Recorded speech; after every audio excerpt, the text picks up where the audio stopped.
एखादं उदाहरण घेतलं, एखादं पाहिलं आपण, एखाद्या ग्रामपंचायतीत समाजाकरता बांधलं जाते, त्याच्यावर मालकी आपली राहते ग्रामपंचायतीचा, कसाही गैरवापर करतात. एखादं बांधकाम जरी आपल्याला करायचं असलं, जे आपण मटेरियल टाकतो, ग्रामपंचायतचं मटेरियल आपण एखाद्या रोडवर टाकतो काम करण्याकरता,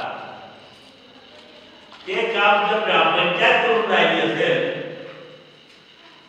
तर त्या ठिकाणी अर्धवट मटेरियल सर्व लोकच घेऊन जातात. परिस्थिती तशीच आहे, ऍक्च्युअल आहे.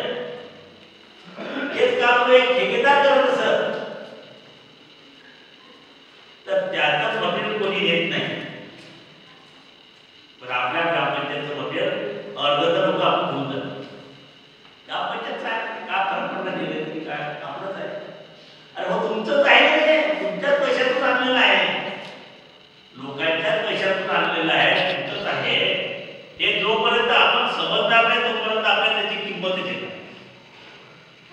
नळ होता तशाच आहे ना, नळ होता तशाच आहे की लोकांना समजायला पाहिजे की योजना माझी आहे, माझ्यासाठी आहे,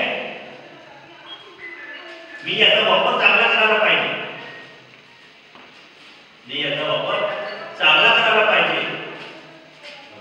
पण लोक त्याचा वापर चांगला करत नाही, जोपर्यंत चालते तोपर्यंत चालवते, ते ग्रामपंचायत पाहतात.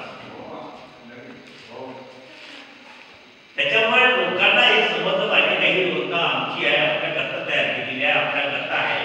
त्याच्यामुळे आपण याची जबाबदारी आपली राहणार आहे. आपण हे चांगल्या प्रकारे कसं चालवले पाहिजे याकडे आपण लक्ष दिलं पाहिजे. त्याची स्वमालकी आपली आहे. हे जोपर्यंत लोकांना समजणार नाही की आपली योजना आहे आणि आपली योजना असल्यामुळे आपल्याला ही योजना शाश्वत पद्धतीने चालवायची. शाश्वत म्हणजे ती योजना जर शाश्वत पद्धतीने जर चालली तर पुढच्या येणाऱ्या पिढीकरता ती योजना उपयोगात आणता येईल. शाश्वतचा अर्थ तो आहे. शाश्वत म्हणजे काय? काय म्हणून शाश्वत म्हणजे निरंतर म्हणजे काय? शाश्वत निरंतर म्हणजे काय? शाश्वत म्हणजे एखादी योजना आहे आपली, एखादी योजना, तिला आपण त्याचा पूर्ण लाभ घेतला आहे, आपण चांगल्या प्रकारे लाभ घेतलेला आहे आणि ती योजना लाभ घेतल्यानंतर आपलं पुढची पिढी आहे, येणाऱ्या पिढीला ती तशीच हस्तांतरित करणे, त्याला आपण शाश्वत योजना. शाश्वत आपण एखादा आपल्या कुटुंबाकरता एखाद्या चांगल्या प्रकारचं घर बांधतो, काय करतो, मग त्या आपण त्याच्यात वाढ करण्याचा प्रयत्न करतो, काय त्याला रास करण्याचा प्रयत्न करतो, त्या घरात रास करण्याचा प्रयत्न करतो का, वाढच करण्याचा प्रयत्न करतो, त्याच्यात अजून सुशोभित करण्याचा प्रयत्न करतो. म्हणजे आपली जी पिढी आहे त्या पिढीला आपण चांगल्या प्रकारे कसं काय देऊ शकतो हेच करतो. म्हणजे